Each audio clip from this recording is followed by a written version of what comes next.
এটা হচ্ছে positive terminal. Positive terminal থেকে নিয়ে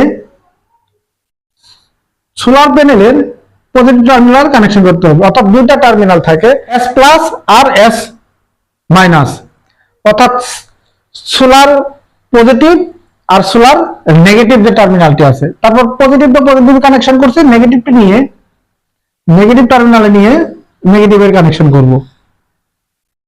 এই যে নেগেটিভ টার্মিনালে কানেকশন করে দিলাম। সোলার থেকে চার্জ কন্ট্রোলারে কিন্তু কানেকশন হয়ে গেল।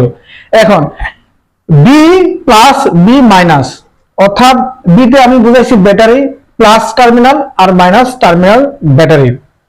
তবে ব্যাটারির যে পজিটিভ টার্মিনালটি আছে, এই পজিটিভ টার্মিনাল নিয়ে ব্যাটারি টার্মিনালে কানেকশন করতে হবে। তারপর নেগেটিভ টার্মিনাল, অর্থাৎ বি নেগেটিভ যে টার্মিনালটি আছে সেই টার্মিনাল নিয়ে ব্যাটারির নেগেটিভ টার্মিনালে কানেকশন করতে হবে। চার্জ কন্ট্রোলার থেকে ব্যাটারি কিভাবে কানেকশন করলাম সেটা কিন্তু আমি আপনাদেরকে দেখিয়ে দিলাম।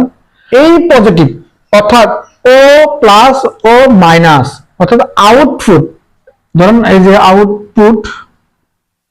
আউটপুট যে পজিটিভ আর মাইনাস যেটা আছে সেটা হলো আউটপুট। সে এই আউটপুটটা কিভাবে কানেকশন করবেন, পজিটিভ টার্মিনাল থেকে নিয়ে এই যে সুইচ, তিনটি সুইচ আমি এখন তিনটা লোড অঙ্কন করছি। একটি হচ্ছে ফ্যান, দুটি হচ্ছে লাইট। কিভাবে আমি এখন তিনটা সুইচে নিয়েছি, তিনটা লোড নিয়েছি, তিনটে কানেকশন আমি দেখাবো।